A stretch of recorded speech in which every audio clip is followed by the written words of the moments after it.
오늘 오전에 우리는 인터넷 예배를 개혁하라라는 말씀의 제목으로 레위기 10장 그리고 또 종교 개혁 감사주의를 맞이하여서 예배에 대하여, 예배 신학에 대하여 또 예배론에 대하여 다시 한번 정리할 수 있는 기회를 가졌습니다. 점심 식사를 하시고 소모임 가운데 우리가 개혁해야 할 예배의 요소는 무엇인지 한번 나누어 보셨는지요? 오늘 오후에도 마찬가지로 종교 개혁 감사주의를 맞이하여서 열왕기하 22장 1절에서 2절의 말씀을 성경이 된 사람들이라는 제목으로 우리가 함께 나누어 보려고 합니다. 우리 한번 따라해 보겠습니다. 성경이 된 사람들. 네, 성경이 된 사람들. 우리는 우리가 말하고 있는 이 개혁주의 그리고 개혁신학, 개혁신앙이라고 하는 그 개혁의 시작을 알고 있습니까? 우리 교회에 오게 되면 새가족 교육을 11주차를 받게 됩니다. 근데 그 가운데 이제 이단과 사이비라는 챕터도 있죠.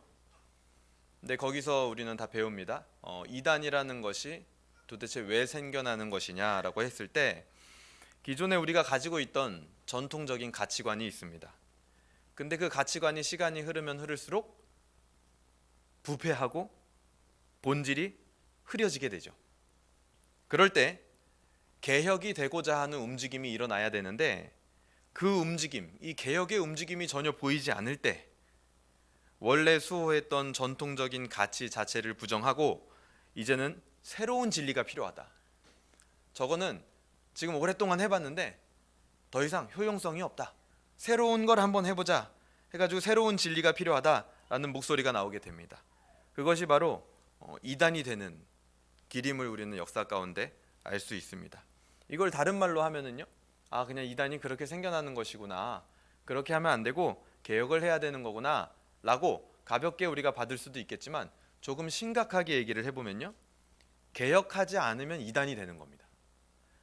개혁하지 않고 머물러 있으면 그것은 반드시 부패한 교회가 되고 이단이 되는 길로 갈 수밖에 없다라는 것이죠. 우리 종교개혁의 전통은 그런 이단이 아닌 성경으로 돌아가고자 했던 올바른 개혁이었습니다. 이 개혁의 전통은 종교개혁 이후에 갑자기 생겨난 것이 아닙니다. 우리가 지금 공부하고 있는 웨스트민스터 신앙고백서라든지 그리고 성경 전체 그리고 오직 성경 이런 개념들이요, 종교개혁 이후에 그냥 갑자기 지금까지 안 하던 걸 새롭게 막 하게 된 거냐? 아니라는 것이죠. 이미 종교개혁의 신호탄이 터지기 전에 올바른 신앙을 찾고자 했던 자들에 의해서 준비되는 시간이 있었다라는 겁니다.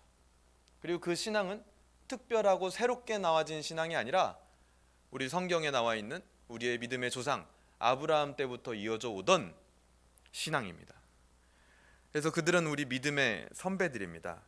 그들도 우리와 같은 성경을 봤습니다. 우리가 오늘 보는 성경, 그 성경을 그들도 봤다라는 거예요. 오늘 우리가 처음 보고 새롭게 본 게 아니라는 거죠. 그리고 그들은 성경을 보고요, 우리랑 동일한 결론을 내리고 동일한 마음을 품었던 자들입니다. 그런 믿음의 선배들과 교회들의 이야기를 뭐라고 하냐면요, 교회사라고 합니다. 이것을 신학 분과로는 역사신학이라고도 합니다. 역사신학. 그래서 우리가 이 교회사를 알 때, 교회의 역사들을 알 때 우리는 때로는 위로를 얻기도 하고 또 그 교회사들을 통하여서 도전을 받기도 하고 그렇습니다. 그래서 저는 이제 제가 매월 4주차 때 주일 오후에 설교를 하게 되는데요, 이제 지난주 수요일로 이제 마가복음이 끝나게 됐습니다. 그래서 마가복음을 마치고 무엇을 해야 우리 성도님들께 더 유익이 될 수 있을까 그런 고민을 하다가 우리가 지금 외민이 거의 끝나갔잖아요, 그렇죠? 외민은 신학분과로 하면 조직신학에 속하는 겁니다. 근데 이 조직신학하고 꼭 같이 배워야 되는 분과가 있는데 그게 역사신학입니다. 그래서 이 외민과 같은 신조들이 어떤 배경 속에서 생겨난 것인지 알 때 훨씬 더 우리에게 큰 유익이 있다는 것이죠. 처음에는 외민에서 배웠던 그 교리들이 뭘 이렇게 무 자르듯이 딱딱하게 이렇게 이야기를 하나, 좀 유연하게 해야 되는 거 아닌가라고 생각할 수 있지만 배경을 알면 이해가 됩니다. 그 단단한 것이 우리가 소화하기 어려운 것일 수도 있지만 반대로 그 시대에는 그 단단한 것이 있어야만 이단 사상으로부터 우리의 신조, 우리의 믿는 바를 보호할 수 있는 껍질 역할을 할 수 있었기 때문입니다. 그래서 우리 믿음의 선배들은 그 교리를 통하여 엄청난 신앙의 안정감과 유익을 누렸다라는 것이죠. 그래서 이렇게 교회사를 우리가 초대 교회사부터 시작해서 한국 교회사까지 물론 제가 뭐 엄청나게 깊은 부분까지 또 엄청난 실력을 가지고 할 수는 없겠지만 그냥 저는 우리 어린 아이들도 다 듣고 좀 재밌게 역사 이야기를 듣는다라는 느낌으로 한번 쭉 나누어 보려고 계획을 하고 있습니다. 한국 사람이요 국사를 배워야죠. 국사 교과서를 막 없앤다고 했다가 엄청나게 난리가 났었죠. 그리고 공무원 시험을 치려면요 한국사를 반드시 필수로 쳐야 됩니다. 공직을 감당하려면요. 그리스도인도 마찬가지입니다. 그리스도인도요 공적 활동을 내가 하고 싶다, 내가 이제는 세상에 나가서 그리스도인으로 공적으로 좀 살아가고 싶다라고 한다면 교회사를 아는 것은 기본입니다. 내 뿌리가 도대체 어디서부터 왔는지, 그리고 내가 지금 맞부딪히는 이 세상의 현상, 그 가운데 우리 믿음의 선배들은 어떤 선택을 했으며 어떤 지혜로운 방법들을 사용했었는지 우리는 반드시 살펴봐야 된다는 거예요. 그걸 보지 않으면 같은 실수를 또 반복하는 우매한 백성이 돼버립니다. 우리가 비록 처음부터 잘할 수는 없어도 우리 믿음의 선배들이 했던 실수를, 그 값비싼 대가를 치르고 남겨놓은 그 기록들을 보면서 우리도 그 길로 똑같이 가지 않는 것, 그것이 하나님이 봤을 땐 지혜로운 백성이다, 보는 눈이 있는 백성이다 라고 평가해 주실 것입니다. 오늘날 개혁주의를 추구하는 우리는 성경 속에서 가장 먼저 개혁의 이야기들을 살펴보아야 할 것입니다. 그리고 성경 안에 있는 역사적 사실을 통해 우리는 우리의 개혁은 어떠해야 하는지 우리가 배워야 됩니다. 그래서 오늘 열왕기하 22장과 23장에 나오는 요시야 왕의 개혁을 통하여서 우리가 오늘날 본받아야 되는 개혁의 정신, 그리고 개혁이 어디에 미쳐야 하는지 그것을 오늘 함께 살펴보려고 합니다. 본문으로 들어가겠습니다. 22장 1절입니다. 요시야가 왕위에 오를 때에 나이가 8세라 예루살렘에서 31년간 다스리니라. 그의 어머니의 이름은 여디다요 보스갓 아다야의 딸이더라 하면서 요시야라는 왕이 등장을 합니다. 이 요시야는요 잘 알고 계시다시피 범국가적인 개혁을 일으켜서 다윗의 옳은 길로 행한 사람이다, 좌로도 우로도 치우치지 않는 사람이다 라고 성경에서 평가를 하고 있습니다.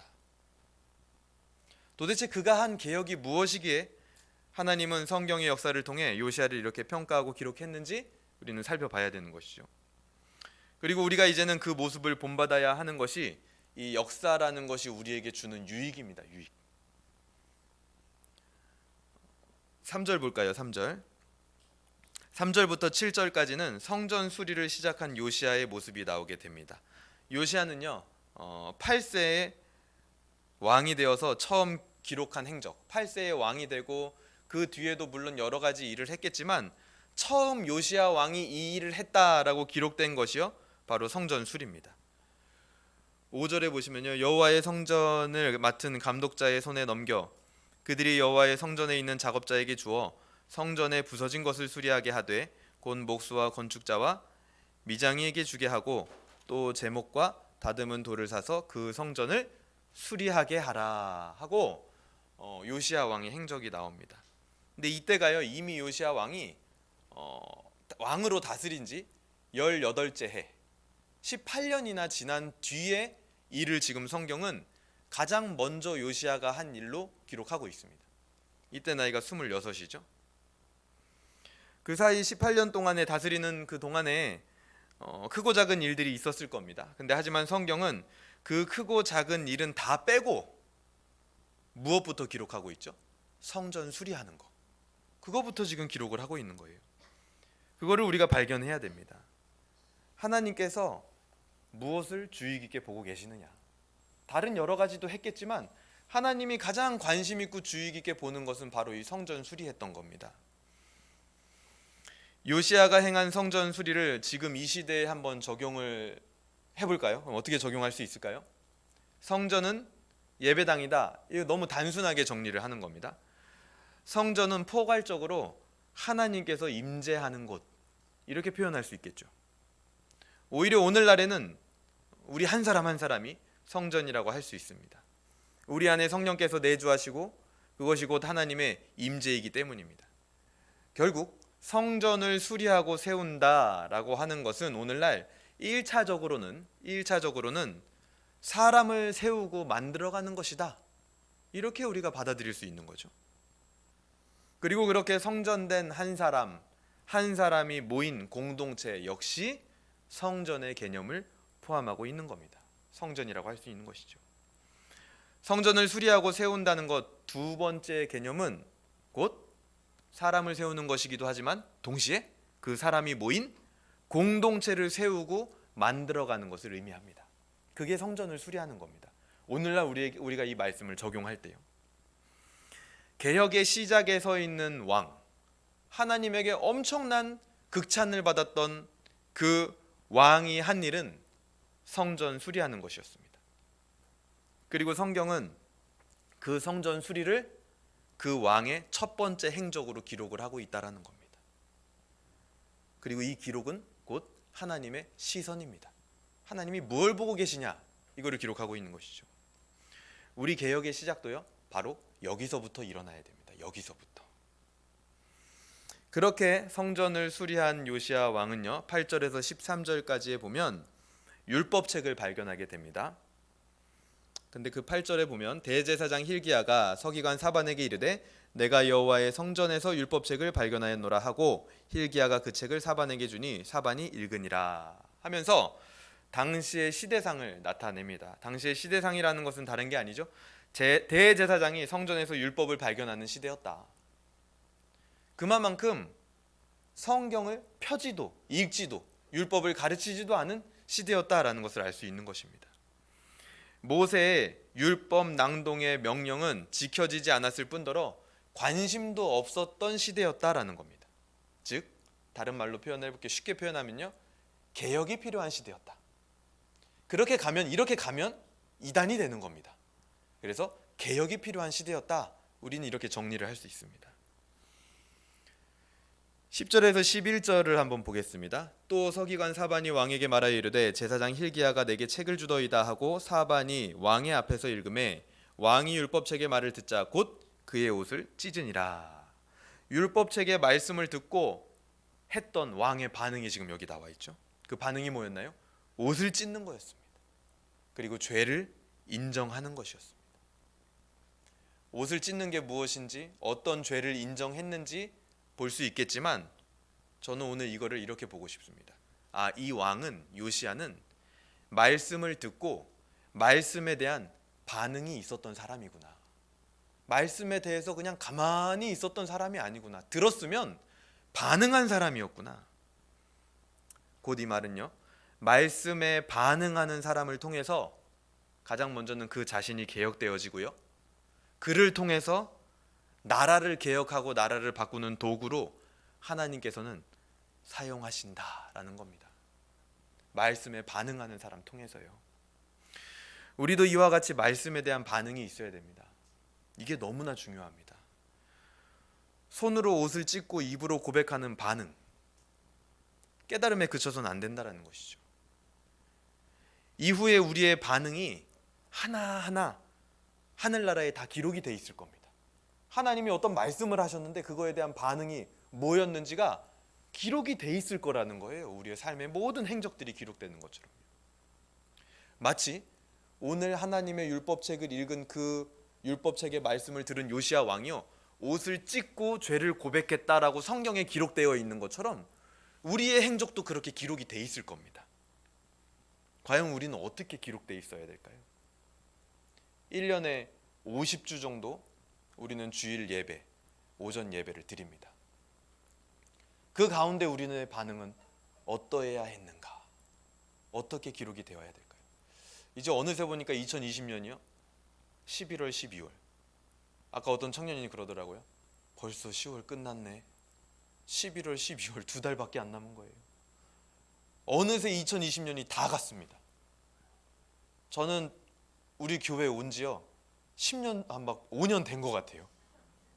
제가 월요일날 성경강좌반에서도 얘기했는데요, 느낌은 거의 한 3년에서 5년 된 것 같습니다. 근데 돌아보니까 10개월밖에 안 됐어요. 저도 깜짝 놀랐습니다. 그 가운데 우리가 들었던 수많은 말씀들, 그 중에 우리가 정말 하나님 앞에 제대로 반응하여 나타냈던 그 모습이 무엇이 있었는지 우리는 돌아봐야 된다는 것이죠. 그리고 나서 이제 14절부터 20절까지는요, 이 왕이 했던 이 개혁의 위력이 어떠했는가가 나옵니다. 위력, 개혁의 위력입니다. 하나님께서 재앙을 내리기로, 이 남유다의 재앙을 내리기로 결정한 가장 큰 원인은 무엇이었냐? 우상 숭배였습니다. 17절 볼까요? 이는 이 백성이 나를 버리고 다른 신에게 분향하며 그들의 손의 모든 행위로 나를 경노하게 하였습니다. 그러므로 내가 이곳을 향하여 내린 진노가 꺼지지 아니하리라 하라 하셨느니라. 이 재앙의 원인은 우상 숭배입니다. 우상 숭배. 하나님이 이렇게 말씀하셨어요. 그 손의 행위로 인해 경노한다. 내가 화가 났다.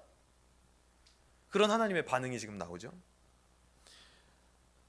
우리가 말씀에 반응하지 않으면요, 우리 손의 행위는 결국에는 하나님의 경노라는 반응밖에 남기지 못합니다. 우리는 둘 중에 하나를 해야 돼요. 회색지대는 없는 거예요. 하나님 말씀에 반응한 손으로 움직이든지 아니면 하나님을 화나게 하는 손으로 움직이든지 둘 중에 하나입니다. 멈춰 있을 수는 없는 거예요. 저는 신앙이라는 것을 이야기할 때 주로 이런 은유와 비유를 많이 사용합니다. 좀 가혹하지만요, 우리의 신앙이라는 것은 마치 기름이 발라진 밧줄을 타고 위로 올라가는 것과 같습니다. 끊임없이 올라가지 않으면 올라갈 수 없어요. 내가 가만히 있다고 생각하지만 그것은 밑으로 내려가고 있는 순간입니다. 하나님의 말씀에 반응하지 않으면 그것은 하나님을 경노케 하는 일이 될 뿐이라는 겁니다.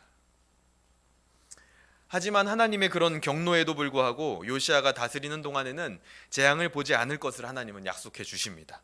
하나님께서 보호해 주신다라는 거죠. 왜요? 하나님의 말씀을 듣고 반응하는 자였기 때문에, 성전을 수리하는 자였기 때문에 그런 자들을 하나님이 보호하신다라는 겁니다. 잘못된 길에서 개혁을 일으키는 자를 보호하신다라는 겁니다. 이게요, 개혁의 위력이에요. 결국 그렇게 요시아를 보호하는 게요, 요시아 한 사람만 보호하는 건가요? 아니죠. 남유다 전체를 보호하게 되는 거잖아요. 요시아가 살아있는 동안에는 전부 다 이 요시아의 개혁으로 인해서 유예되고 보호받는 것, 이게 개혁의 위력입니다. 위력. 아까 오전에 강단에서도 그런 말씀이 선포됐죠. 우리가 완벽한 저항을 해놔야 된다. 그래서 우리 다음 세대로 전해지지 않도록 해야 된다. 개혁의 위력이에요. 그게 완전히 탁 차단시켜버리는 거죠. 요시아 한 사람이 딱 있으니까요, 남유다 전체가 보호를 받아버리는 겁니다. 그리고 본문은 23장으로 넘어가게 되는데요, 23장 1절부터 3절까지는 그 개혁이 말씀으로 시작된 개혁이었구나 라는 것을 알 수 있습니다. 1절부터 3절까지에 나와 있는 이 모습은요, 신명기 31장 모세의 유언이 일어나는 것 같은 모습입니다. 초막절의 회복을 보여주는 거죠. 이 명령이 처음 주어지고 700년 동안 단 한 번도 시행되지 못했기 때문에 이 명령이 뭔가요? 율법을 낭독해라, 가르쳐라, 알게 해라, 하나님 경외하게 해라 라는 그 명령을 단 한 번도 시행하지 못했기 때문에 이스라엘 백성들은 하나님을 알지도 못하였고, 알지 못하니 믿지도 못하는 것이었습니다. 온전한 개혁은요, 말씀으로부터 시작이 됩니다. 요시아 이전에도요, 많은 왕들이 개혁 비슷한 걸 했습니다. 그리고 지금 오늘 우리가 살고 있는 이 세상에서도요, 많은 사람들이 개혁을 하려고 합니다. 개혁. 우리나라도 지금 한창 이슈가 되는 주제가 이 개혁인 것 같아요. 개혁. 무언가 바꿔보고 싶은 거죠. 이제 오랫동안 흘러왔다고 생각하니까요. 그렇게 바꿔보려고 개혁을 하려고 노력을 하지만 말씀으로부터의 개혁이 아니라 인간적인 정의감, 감정에 의한 개혁이라면 그것은 결국 불완전한 개혁이 될 뿐입니다. 또 다른 개혁해야 될 거리를 남겨놓을 뿐이에요. 우리는 그렇기 때문에 그런 불완전한 개혁을 하는 자들의 손에 그 개혁을 맡겨두지 않아야 됩니다. 그 개혁은요, 그들의 몫이 아니고요, 우리가 이 땅에서 해야 될 사명이고 우리의 몫이라는 거예요. 그리스도인이 그 일을 감당해야 된다는 거예요.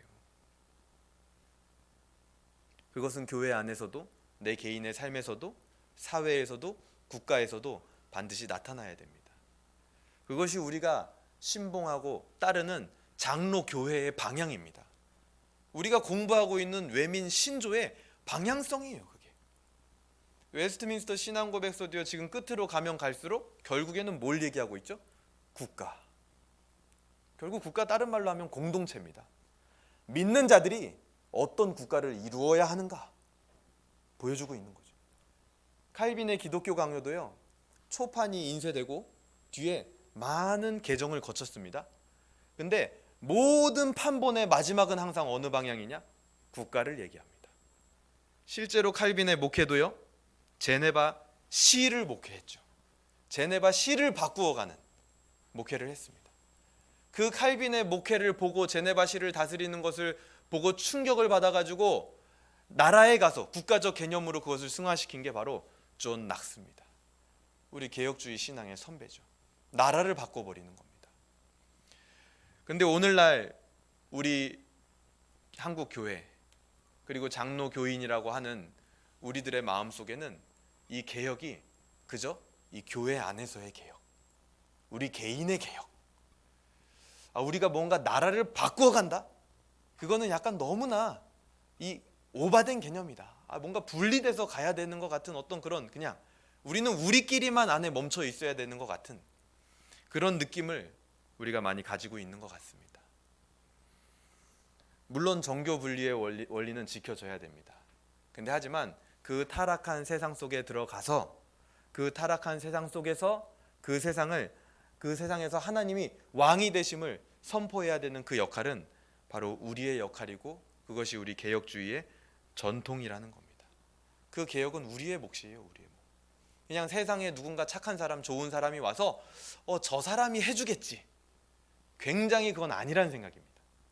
못합니다. 그 사람. 신앙이 없는 사람은 할 수가 없어요.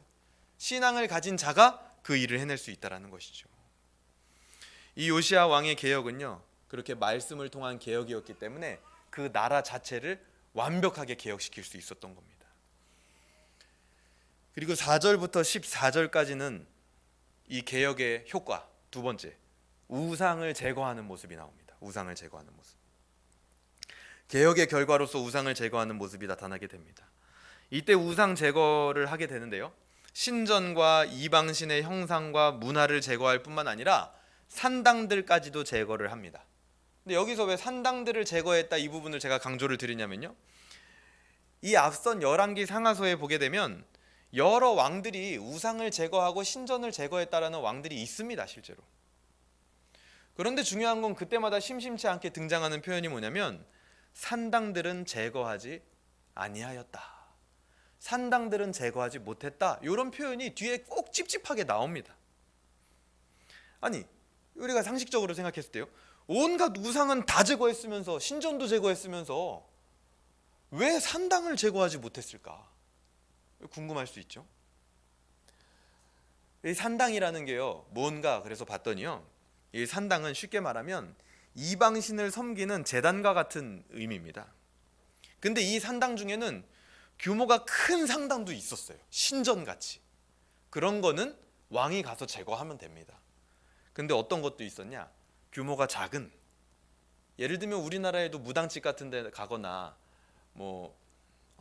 유교 문화에서 이제 제사를 막 드리는 그런 집에 가보면은 저 구석에다가 이렇게 조그마한 제사상 같은 거를 차려놓고 그렇게 모시는 집이 있죠. 그렇죠? 그런 겁니다. 그런 것도 뭐라고 하는 거냐면 산당이다, 그렇게 얘기를 하는 겁니다. 그것들까지 왕이 다 일일이 다 제거할 수 있었던 것이 아니라는 거죠. 결국에는 이것이 제거가 되려면 온 국민이 다 함께 국민적인 회개를 통해야만 이 산당들까지도 다 우상 제거가 가능하다라는 겁니다. 근데 그 산당마저도 다 제거한 일이 요시야 시대에 일어난 것이고, 그것이 가능했던 이유는 뭘까요? 모든 백성에게 하나님의 말씀이 전해졌기 때문이죠. 스스로 깨닫고 산당을 제거하게 되는 겁니다. 내 지갑에 있는 부적 갖다 버리는 거죠. 내 집에 있는 저 조그만한 것들, 차려져 있는 것들 다 부숴버리는 겁니다. 당시의 우상은 일월 성신과 별자리들, 대부분 시간과 계절, 기후를 관장하는 우상이었습니다. 쉽게 말하면 먹고 사는 문제에 대한 우상이었다라는 거예요. 이런 이방신을 섬기는 문화가 유다에도 지금 침투해 있다라는 겁니다. 그리고 이런 요시야의 개혁은 솔로몬 왕이 세웠던 우상을 제거하는 데까지 이르게 됩니다. 선대 왕의 전통과 역사가 함께 내포되어 있는 것이지만 과감하게 개혁하여 제거해 버렸다라는 겁니다. 이 모든 우상들을 제거하고 묘지에 뿌렸다라는 표현은 완전한 파괴를 해버렸다라는 것입니다. 개혁의 결과로 먼저 나타난 모습이 뭐라고요? 우상 제거. 근데 그 우상 제거는요, 다 함께 해야 할 수 있는 겁니다. 좀 더 포괄적으로 얘기해 볼까요? 개혁은 누구 혼자 할 수 있는 게 아닙니다. 함께 해야만 할 수 있는 겁니다. 인터넷 예배를 개혁하자, 혼자 할 수 있는 게 아닙니다. 함께 해야만 그 개혁이 완수됩니다. 아니면 절대 할 수 없어요. 오늘 우리가 봐야 되는 교훈이 그거죠. 21절에서 23절까지는 두 번째, 유월절이 회복됩니다. 개혁을 하니까요. 개혁의 두 번째 결과물이죠.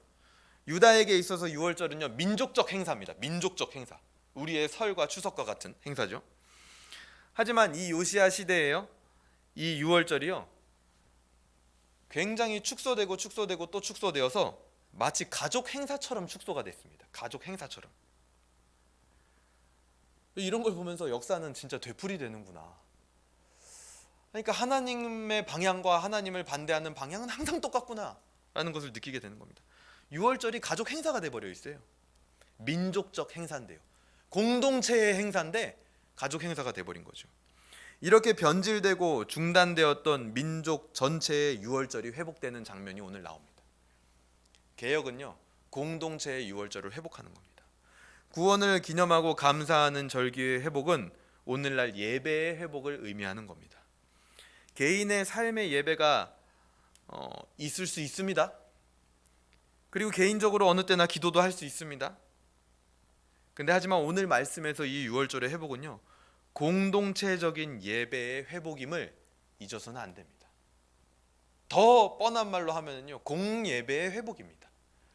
그게 마치 가정에서 다 되는 것처럼 가정 중심으로 흩어졌던 것을 개혁을 일으키니까 공동체 전체의 회복으로 나타났다라는 것이죠.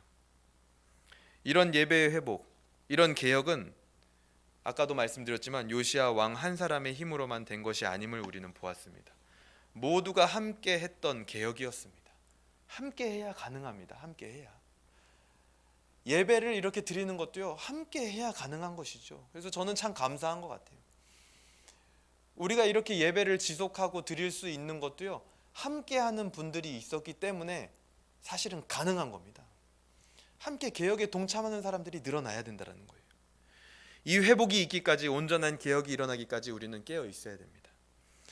그런 개혁이 우리 모두에게 일어나서 이전에도 이후에도 이렇게 유월절을 지킨 일이 없었다라고 요시야 왕의 개혁을 기록했던 것처럼 오늘 우리의 예배도 이전에도 이후에도 이렇게 예배를 지킨 일이 없었다라고 기억되길 바랍니다.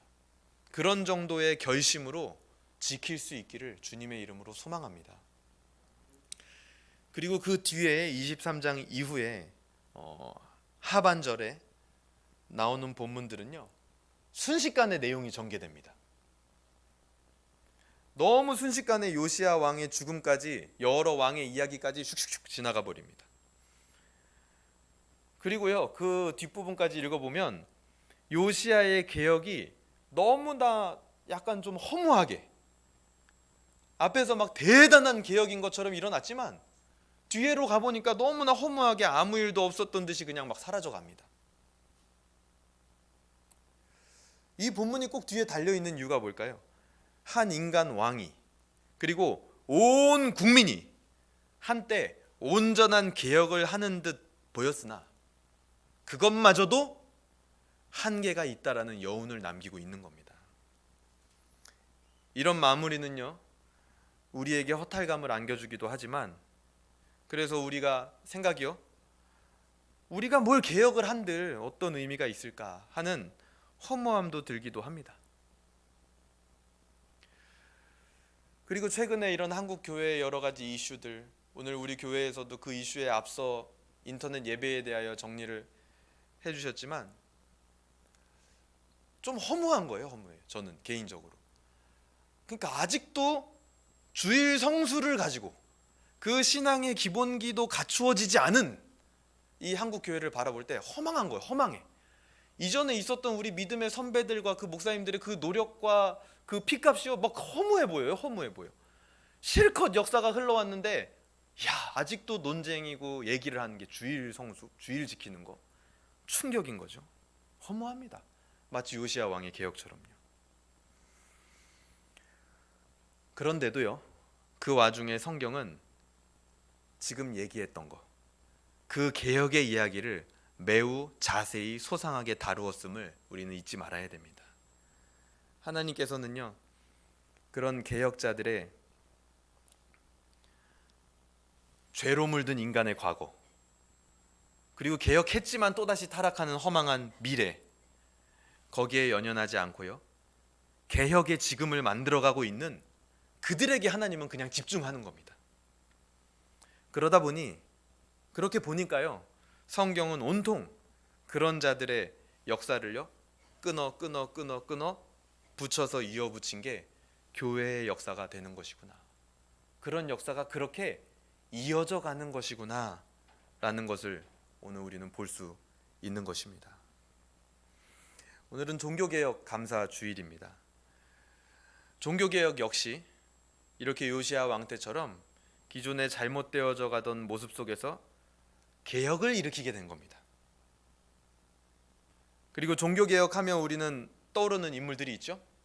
마틴 루터, 존 칼빈, 찌빙글리 같은 인물들이 떠오릅니다. 하지만 그런 걸출한 개혁자들이 있기 전에, 마치 요시야 왕 혼자 한 게 아닌 것처럼 걸출한 개혁자들이 있기 전에 한 사람들이 있었습니다. 그들이 누구냐면 오늘 말씀의 제목, 성경이 된 사람들, 그 당시에 롤라드라고 불리던 사람들이었습니다. 롤라드라는 뜻은요, 이런 뜻입니다. 중얼거리는 사람, 가라지, 위선자, 게으른 자라는 뜻을 가지고 있습니다. 그 사람들이 활동했던 시기는 종교개혁 약 100년 전입니다. 100년 전, 한 세기 전이에요. 세대로 하면 2세대 전이죠. 한참 전이라는 겁니다. 마틴 루터와 존 칼빈은 아직 태어나지도 않은 때입니다. 그때 로마 카톨릭이 그 당시의 개혁자들, 그 사람들을 향하여 부르던 명칭이 이 롤라드였습니다. 중얼거리는 정신병자 같은 사람들, 위선자들, 가라지들, 게으른 자들. 이 롤라드라고 불리던 사람들은요, 당시 백성들에게 성경을 보급하고 여러 곳을 순회하며 전도하는 단체였습니다.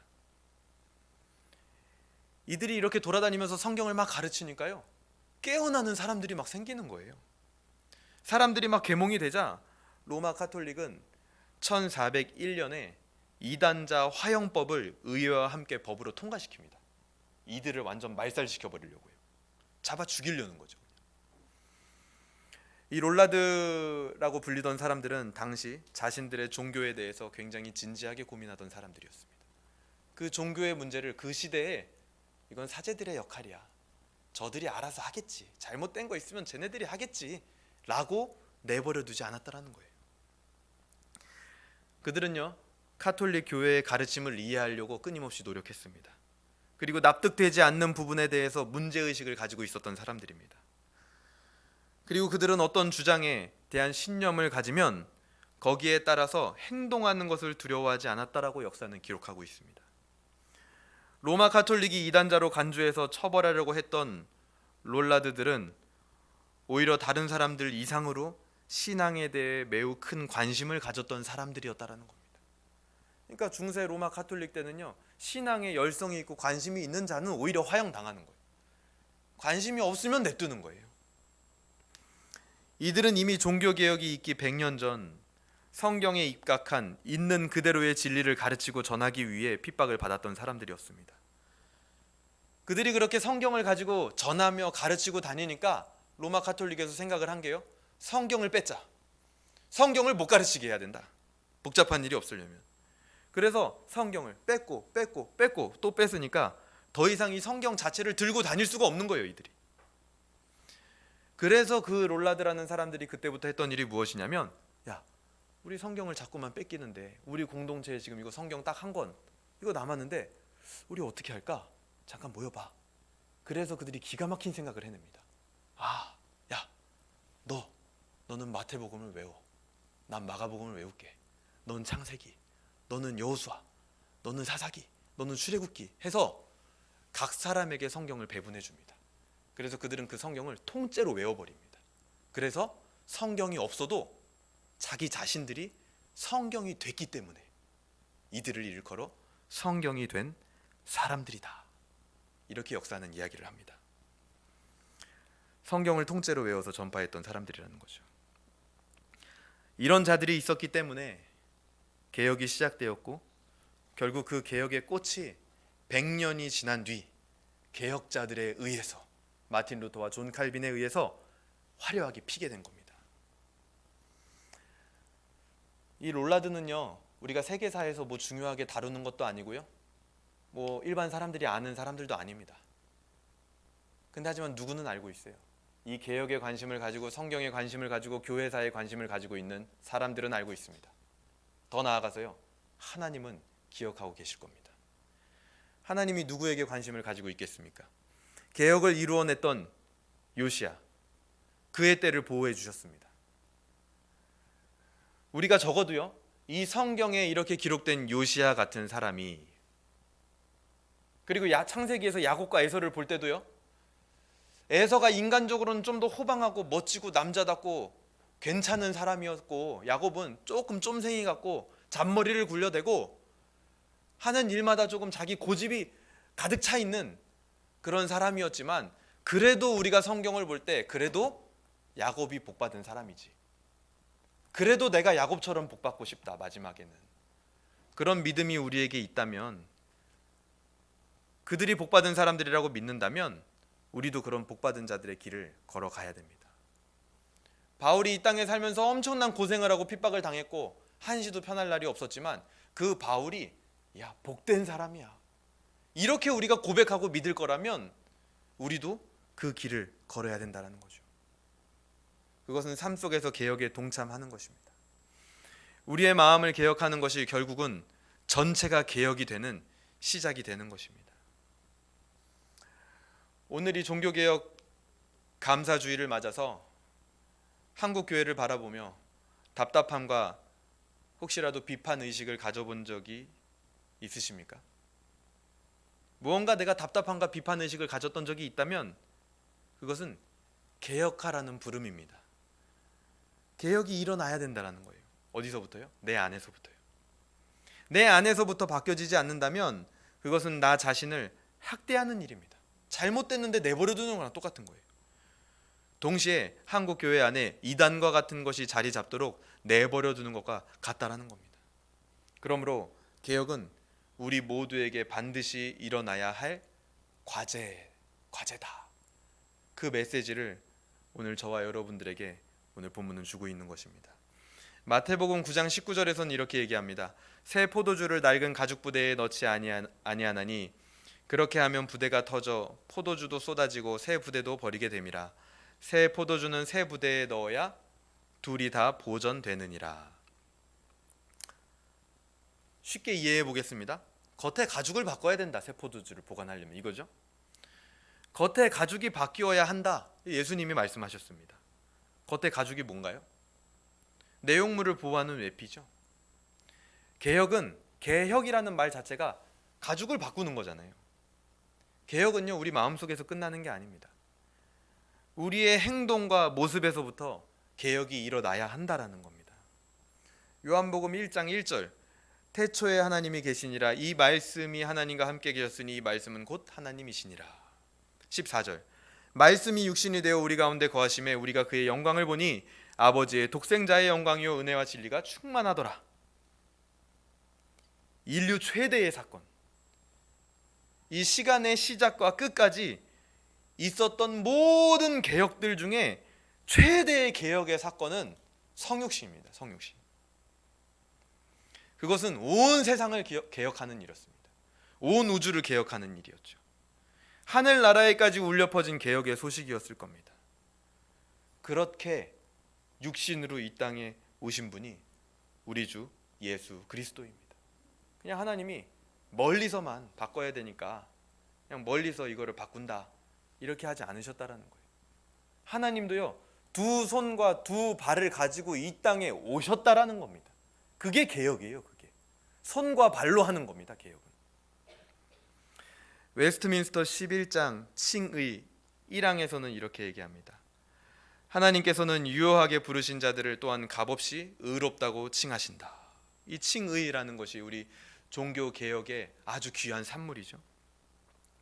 이 칭의는 의를 그들에게 주입해 줌으로써가 아니라 그들의 죄를 용서해 주시고 그들의 인격을 의로운 것으로 간주하여 용납해 주심으로써 되는 것이다.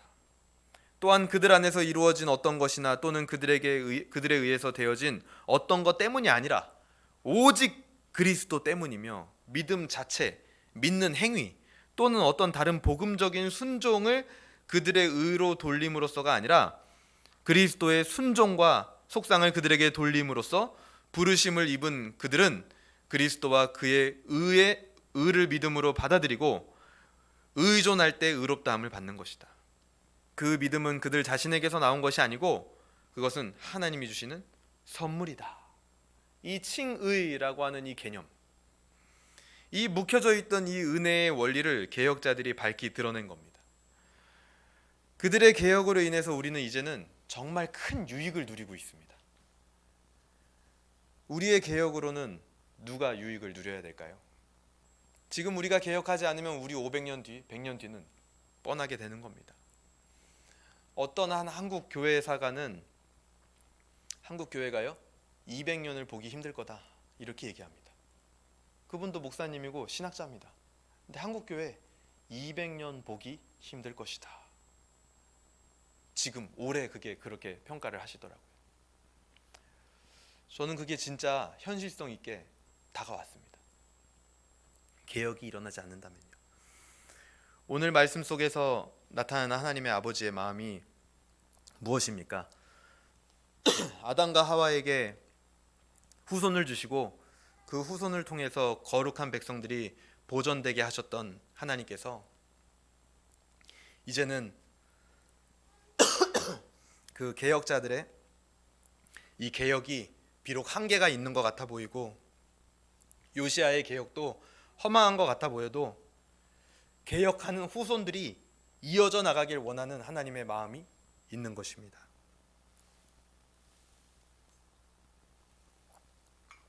오늘 이 말씀을 우리는 삶에 어떻게 적용하겠습니까? 아까도 말씀드렸다시피 우리에게 중요한 것은 반응과 적용입니다. 역사 속에서 그 적용을 할 때 우리 선배들이 어떻게 했는지를 우리는 반드시 살펴볼 수 있어야 됩니다. 그리고 우리가 지금 걸어가고 있는 이 개혁의 길이 무엇인지 그것을 날마다 보면서 익숙해져야 됩니다. 그것이 우리에게 위로와 소망이 되며 지혜가 됩니다. 그래서 이 교회사라는 것은 매우 중요한 것이고 우리가 보고 배워야 하는 것이다 그렇게 생각이 듭니다. 그것이 우리가 제거해야 할 우상이 무엇인지를 보여줄 것이고요. 우리가 지켜야 할 예배의 모습이 무엇인지 알려주게 될 것입니다. 정리하겠습니다. 결론은 다시 처음으로 돌아갑니다. 성경을 통해 하나님은 개혁을 일으킨 요시야 왕에게 집중하고 있음을 우리는 알 수 있습니다. 역사를 통해 하나님의 사람들이 자신과 시대를 개혁한 이 롤라드에게 집중되어 있는 것을 우리는 볼 수 있었습니다. 내 스스로를 공동체를 개혁하여 새로움을 만들어낼 때 반드시 그 겉에 가죽이 바뀌어야 함을 예수님도 말씀하셨습니다. 나를 개혁하고 공동체를 개혁하려면요 가죽이 바뀌어야 돼요. 행동이 바뀌고 태도가 바뀌고 내 손과 발이 움직여야 한다라는 겁니다. 마음만 바꾸면 되는 것이 아니라 우리의 모습과 행동에서부터 개혁이 일어나기를 소망합니다.